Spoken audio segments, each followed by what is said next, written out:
Here's one here. This is the one in blue. To me, they look like Kyrie Irving's a little bit. They definitely do. Look like Kyrie Irving's kind of missed with foam posit. If I don't know if you guys know what foam posits are, Nike foam posits, but that's what they look like. Um, there's a close-up look of them too, but overall they look great. I can't say nothing bad about them. I believe Caitlin designed a pure basketball shoe. I don't think this is going to be like the type of sneaker you could wear going to the club, even though it still might be comfortable. But the timing of this Nike CC1 drop could not have been more calculated. The argument had been floated that if Caitlin Clark was ever going to unveil her signature shoe, the window right after a dominant team performance was the perfect moment. Fan energy was already at a peak. Engagement numbers were going to be through the roof after the squad put together a stellar showing. Even with Clark going 1 for 8 from beyond the arc, putting the spotlight on a brand new sneaker right at that high point, it would pull all the attention straight to the product. And that is exactly the play that got made. Be comfortable, but I think this was a pure athlete sneaker, like the Kobe 6s. They're pure athlete sneakers. Like I hardly ever see people just wearing Kobe 6s, bro. But yeah, this is the shoe, But there is another picture here, if I can get it. So this is another one with the Nike designer, and like it's stuff steady coming out every second. So these are the shoes in black here. So this is a Nike designer wearing the shoes in. Caitlin Clark and Nike have now officially pulled back the curtain on the CC1 for the very first time. This thing has been sitting in development for well over a year and a half. Some accounts put it close to 2 full years. The photos are out and circulating fast. The first images floating around show the shoe in blue. Visually, the silhouette carries a strong resemblance to Kyrie Irving's line. That comparison is hard to avoid. But there's also a clear nod to Nike foam posits in the structure and shell of the shoe. Wearing the shoes in black. And he actually captioned this with a caption, nothing to see here, on his Instagram. And then this right here is the inner soles. CC, this is so damn cool. So this is the inner soles of the shoe right here. Let me see, have some more. Shout out to Caitlin Clark Style. Damn, so this is them in green. So this is Grinch. This is the Grinch green version. Gotta be. The overall look? Hard to knock. These are not lifestyle sneakers. Clark clearly pushed for a pure performance build, something made specifically for the court. Think along the lines of the Kobe 6. That shoe was never really a street shoe either. So this is Grinch. This is the Grinch green version. Gotta be. Gotta be. Those probably coming out around Christmas. Those are the Grinch greens. Thought they was, those might have been the only 2 pictures. But to me, just me, it made sense for Caitlin to drop them today. That's just me. Now, this was Caitlin outfit. Whoa. This was Caitlin outfit yesterday. Alexander McQueen. I have some white Nikes on. It was built for athletes, and the CC1 appears to be cut from the same cloth. New photos kept dropping practically every minute after the initial reveal.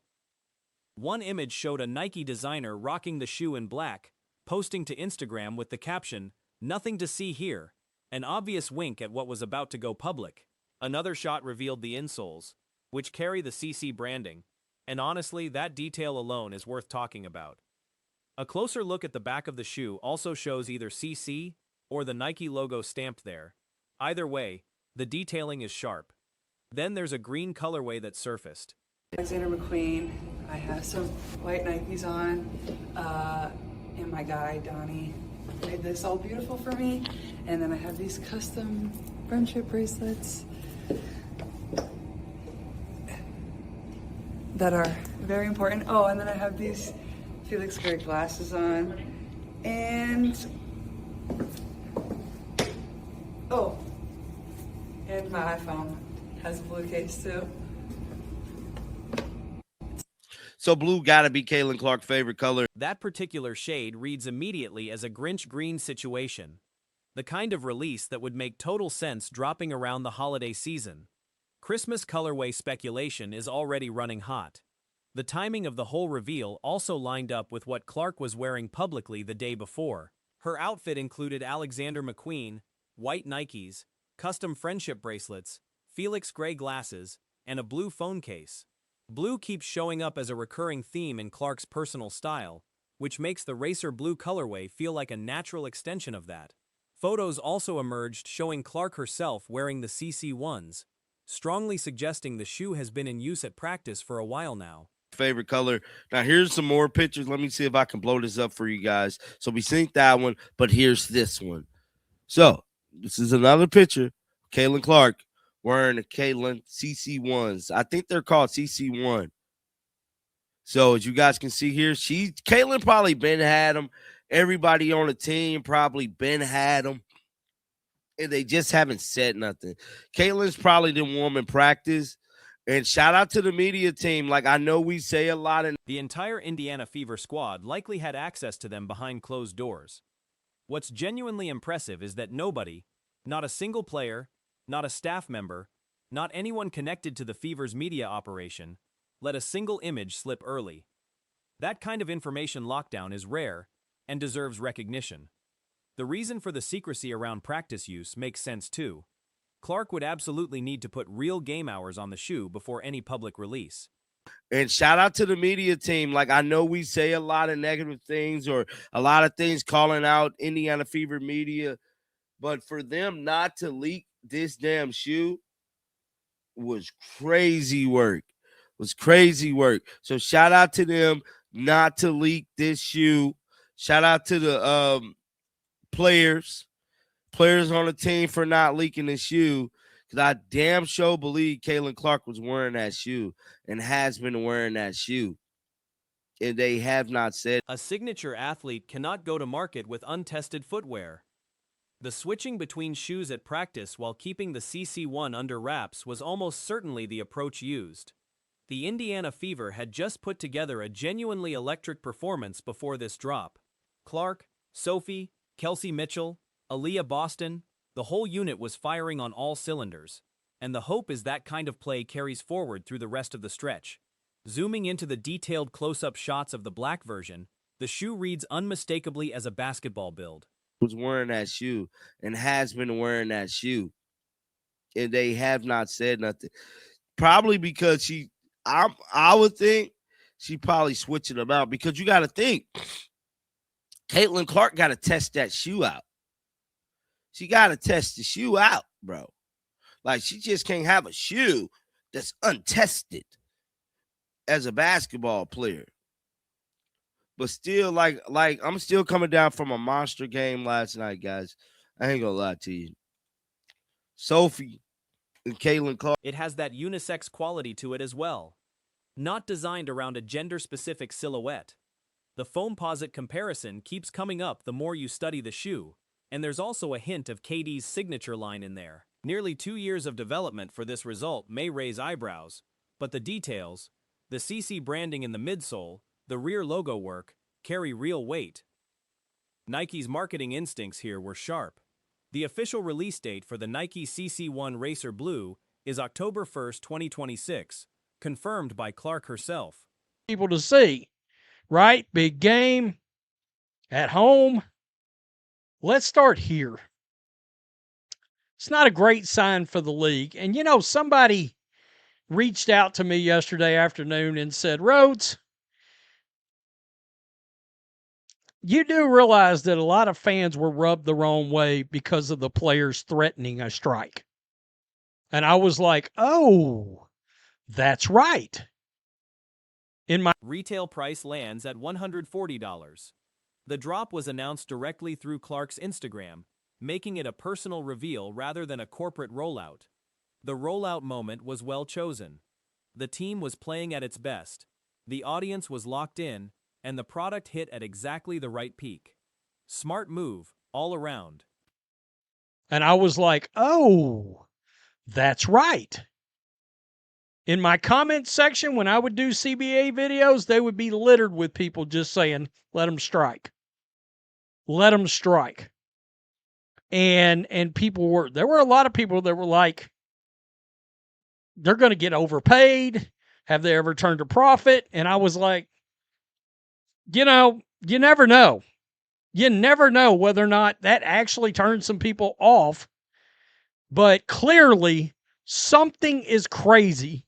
Tonight's matchup between the Indiana Fever and their opponents carries real weight, yet the venue still had roughly 1,000 seats available just hours before tip-off. Tickets were going for around $20, which is remarkable for a Caitlin Clark versus Angel Reese showdown. That kind of availability would have been unthinkable in 2024 or the early stretch of 2025. Something has shifted. The numbers tell that story loudly. Something is crazy, and something has happened. We've tried to tell y'all for a long while. Something is going down. WNBA All-Star fan voting first week totals. There is a 2 million voter drop. A 2 million voter drop from 2025 to 2026. WNBA All-Star fan voting wrapped up its first week, and the total ballot count has fallen by 2 million compared to the same period in 2025. 2 million, that is not a rounding error. Clark sits at just 5th in the returns, and the broader drop across every position in the ballot points to a league-wide pullback, not a player-specific one. Seats going empty, vote tallies shrinking. The pattern keeps showing up the same way. That is wild. Not only is CC number 5, voting is down overall in week 1. We see the loss of interest in the stands and in the votes. Thank you, WNBA. I said, woo, last year's injury, how the Fever handled it, play style this year. This year's, quote, injury that we're still getting a probable for. Make no mistake, all this... Part of the explanation may trace back to the labor tension from earlier in the year. A significant portion of the fan base took the strike threats personally. Comment sections during CBA coverage were packed with responses along the lines of, "Go ahead and strike then," along with questions about whether the league had ever actually turned a profit. Whether that frustration converted into fans walking away from State, all this had a major factor. People wanted to give the league a chance, and they bounced. Attendance down, hiding a bunch of ratings, yikes. There's a number of reasons that number of factors going on with what we are seeing involving the all-star voting. In general, it looks like. Not great. Not great. Again. On a more upbeat note, Clark may be stepping onto the court tonight in her debut Nike signature shoe, the Caitlin 1. She posted a photo of the footwear ahead of the game, and if she suits up in them tonight, it would mark a significant moment. Analyst Dan Wetzel appeared on the Dan Patrick Show and pointed out that Nike took far too long to get this product out, and that the delay cost the brand momentum. The shoes themselves look clean. Colorways and exact style options are still being explored by fans, but the design has drawn strong early reactions. Not great. Not great. Again, I'm in these tonight. I'll be in the Ben Daniel podcast TV watch party. Ben Daniel will be that's his channel. He'll be leading the stream. I'll be in there in the chat. I invite everybody to come out and get a view of what people are saying. You might get some eyes wide open from the amount of people that are angry. Meanwhile, a Dallas Wings broadcaster made some noise recently for going off script during a game call. While covering his own team, the announcer took a moment to push back on critics targeting Clark, pointing out her season-high 14 assists and telling detractors to ease up. The clip circulated quickly, including some pushback from Paige Bucher's supporters, who were not thrilled with the tone. On the voting dynamics, there is a legitimate question forming around the South Carolina pipeline. Aja Wilson sitting near the top of the ballot is expected, but Aaliyah Boston pulling in heavy vote totals, alongside Clark landing 5th, raised eyebrows. Angry.